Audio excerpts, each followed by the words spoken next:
Advertencia contra la doctrina de los fariseos y los saduceos. Al pasar a la otra orilla, los discípulos se olvidaron de llevar pan. Jesús les dijo, estén atentos y cuídense de la levadura de los fariseos y de los saduceos. Ellos pensaban, lo dice porque no hemos traído pan. Jesús se dio cuenta y les dijo, hombres de poca fe, ¿cómo están pensando que no tienen pan? Todavía no comprenden, no se acuerdan de los 5 panes para 5,000 personas y del número de canastas que juntaron. Y tampoco recuerdan los 7 panes para 4,000 personas, y cuántas canastas recogieron. ¿Cómo no comprenden que no me refería al pan? Cuídense de la levadura de los fariseos y de los saduceos. Entonces entendieron que les había dicho que se cuidaran, no de la levadura del pan, sino de la doctrina de los fariseos y de los saduceos.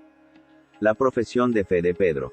Al llegar a la región de Cesarea de Filipo, Jesús preguntó a sus discípulos, ¿qué dice la gente sobre el Hijo del Hombre? ¿Quién dicen que es? Ellos le respondieron, unos dicen que es Juan el Bautista, otros, Elías, y otros, Jeremías o alguno de los profetas. ¿Y ustedes? Les preguntó, ¿quién dicen que soy? Tomando la palabra, Simón Pedro respondió, tú eres el Mesías, el Hijo de Dios vivo.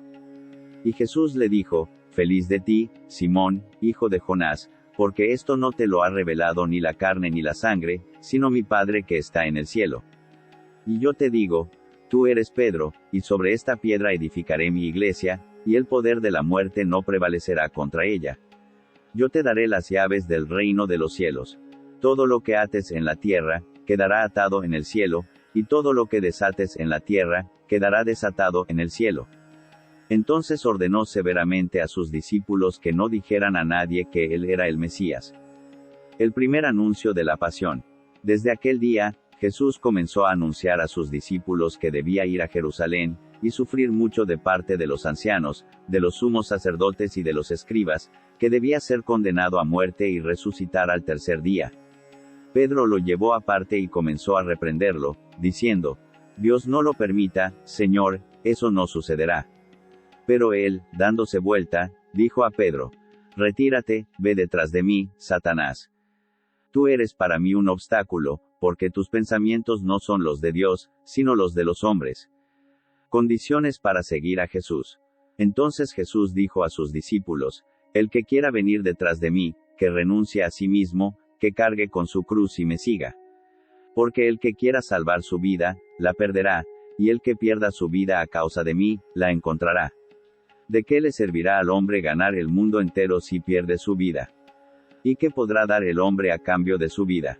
Porque el Hijo del Hombre vendrá en la gloria de su Padre, rodeado de sus ángeles, y entonces pagará a cada uno de acuerdo con sus obras. Les aseguro que algunos de los que están aquí presentes no morirán antes de ver al Hijo del Hombre, cuando venga en su reino. La transfiguración de Jesús. 6 días después, Jesús tomó a Pedro, a Santiago y a su hermano Juan, y los llevó aparte a un monte elevado. Allí se transfiguró en presencia de ellos, su rostro resplandecía como el sol y sus vestiduras se volvieron blancas como la luz. De pronto se les aparecieron Moisés y Elías, hablando con Jesús. Pedro dijo a Jesús, Señor, qué bien estamos aquí. Si quieres, levantaré aquí mismo 3 carpas, una para ti, otra para Moisés y otra para Elías. Todavía estaba hablando, cuando una nube luminosa los cubrió con su sombra y se oyó una voz que decía desde la nube, Este es mi Hijo muy querido, en quien tengo puesta mi predilección, escúchenlo. Al oír esto, los discípulos cayeron con el rostro en tierra, llenos de temor. Jesús se acercó a ellos y, tocándolos, les dijo, Levántense, no tengan miedo. Cuando alzaron los ojos, no vieron a nadie más que a Jesús solo. Mientras bajaban del monte, Jesús les ordenó, no hablen a nadie de esta visión, hasta que el Hijo del Hombre resucite de entre los muertos. Elías, figura de Juan el Bautista. Entonces los discípulos le preguntaron, ¿por qué dicen los escribas que primero debe venir Elías? Él respondió, sí, Elías debe venir a poner en orden todas las cosas, pero les aseguro que Elías ya ha venido, y no lo han reconocido, sino que hicieron con él lo que quisieron. Y también harán padecer al Hijo del Hombre. Los discípulos comprendieron entonces que Jesús se refería a Juan el Bautista.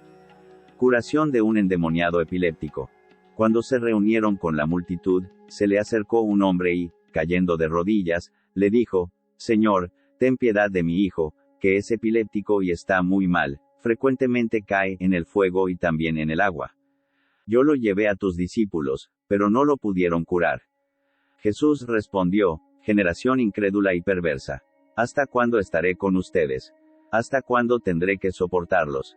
Tráiganmelo aquí. Jesús increpó al demonio, y éste salió del niño, que desde aquel momento quedó curado. Los discípulos se acercaron entonces a Jesús y le preguntaron en privado, ¿por qué nosotros no pudimos expulsarlo? Porque ustedes tienen poca fe, les dijo. Les aseguro que si tuvieran fe del tamaño de un grano de mostaza, dirían a esta montaña, trasládate de aquí a allá, y la montaña se trasladaría, y nada sería imposible para ustedes.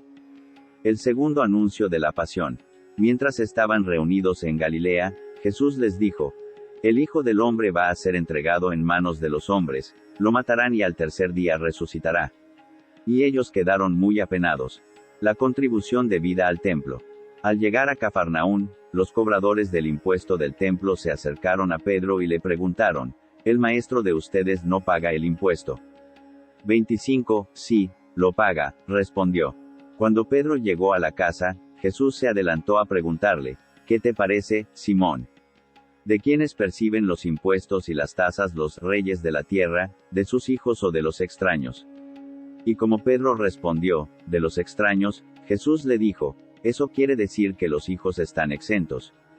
Sin embargo, para no escandalizar a esta gente, ve al lago, echa el anzuelo, toma el primer pez que salga y ábrele la boca. Encontrarás en ella una moneda de plata, tómala, y paga por mí y por ti. Instrucción a los discípulos. En el trasfondo del Evangelio según San Mateo, se percibe claramente la vida de una comunidad ya establecida y estructurada en medio del mundo. Esto se advierte, sobre todo, en el cuarto discurso de Jesús, que es al mismo tiempo una instrucción pastoral y una regla de disciplina para todos los miembros de la Iglesia y, en particular, para sus dirigentes. El evangelista ha reunido aquí varias enseñanzas del Señor, pronunciadas en momentos y situaciones diversas, y ha elaborado un conjunto más o menos ordenado, que culmina con la significativa parábola del servidor despiadado. El tema central de esta instrucción es el espíritu fraterno que debe animar a la comunidad creada por Jesús como las primicias del reino. Todos ustedes son hermanos, nos advierte él en otro pasaje. Y no puede caber un título más característico para designar a los que son hijos de un mismo Padre, y discípulos del único Maestro. En el reino, el más grande es el que se hace pequeño como un niño, y el que no acepta esa condición no puede entrar en él. Por eso los pequeños, es decir, los pobres, los débiles, los marginados, y también los pecadores, merecen una atención preferencial dentro de la comunidad. Esa atención se debe manifestar, sobre todo, a través de la corrección fraterna y del perdón otorgado sin medida. La infancia espiritual. En aquel momento los discípulos se acercaron a Jesús para preguntarle, ¿quién es el más grande en el reino de los cielos? Jesús llamó a un niño, lo puso en medio de ellos y dijo, les aseguro que si ustedes no cambian o no se hacen como niños, no entrarán en el reino de los cielos. Por lo tanto, el que se haga pequeño como este niño, será el más grande en el reino de los cielos. El que recibe a uno de estos pequeños en mi nombre, me recibe a mí mismo. La gravedad del escándalo. Pero si alguien escandaliza a uno de estos pequeños que creen en mí, sería preferible para él que le ataran al cuello una piedra de moler y lo hundieran en el fondo del mar. Ay del mundo a causa de los escándalos. Es inevitable que existan, pero ay de aquel que los causa. Si tu mano o tu pie son para ti ocasión de pecado, córtalos y arrójalos lejos de ti, porque más te vale entrar en la vida manco o lisiado, que ser arrojado con tus dos manos o tus dos pies en el fuego eterno. Y si tu ojo es para ti ocasión de pecado, arráncalo y tíralo lejos, porque más te vale entrar con un solo ojo en la vida, que ser arrojado con tus dos ojos en la gehenna del fuego. Cuídense de despreciar a cualquiera de estos pequeños, porque les aseguro que sus ángeles en el cielo están constantemente en presencia de mi Padre Celestial. La oveja perdida. ¿Qué les parece? Si un hombre tiene 100 ovejas, y una de ellas se pierde, ¿no deja las 99 restantes en la montaña, para ir a buscar la que se extravió? Y si llega a encontrarla, les aseguro que se alegrará más por ella que por las 99 que no se extraviaron. De la misma manera, el Padre que está en el cielo no quiere que se pierda ni uno solo de estos pequeños. La corrección fraterna. Si tu hermano peca, ve y corrígelo en privado. Si te escucha, habrás ganado a tu hermano. Si no te escucha, busca una o dos personas más, para que el asunto se decida por la declaración de 2 o 3 testigos. Si se niega a hacerles caso, dilo a la comunidad. Y si tampoco quiere escuchar a la comunidad, considéralo como pagano o publicano. Les aseguro que todo lo que ustedes aten en la tierra, quedará atado en el cielo, y lo que desaten en la tierra, quedará desatado en el cielo.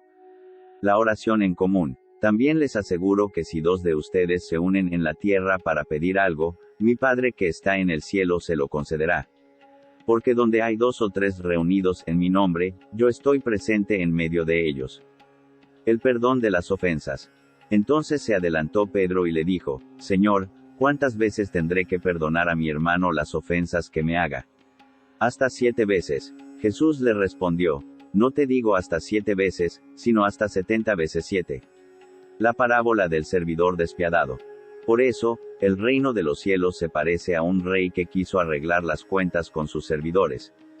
Comenzada la tarea, le presentaron a uno que debía 10,000 talentos.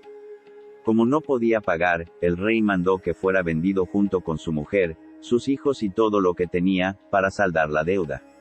El servidor se arrojó a sus pies, diciéndole, Señor, dame un plazo y te pagaré todo. El rey se compadeció, lo dejó ir y, además, le perdonó la deuda. Al salir, este servidor encontró a uno de sus compañeros que le debía 100 denarios y, tomándolo del cuello hasta ahogarlo, le dijo, págame lo que me debes. El otro se arrojó a sus pies y le suplicó, dame un plazo y te pagaré la deuda. Pero él no quiso, sino que lo hizo poner en la cárcel hasta que pagara lo que debía. Los demás servidores, al ver lo que había sucedido, se apenaron mucho y fueron a contarlo a su señor. Este lo mandó llamar y le dijo, miserable, me suplicaste, y te perdoné la deuda. ¿No debías también tú tener compasión de tu compañero, como yo me compadecí de ti? E indignado, el rey lo entregó en manos de los verdugos hasta que pagara todo lo que debía. Lo mismo hará también mi Padre Celestial con ustedes, si no perdonan de corazón a sus hermanos.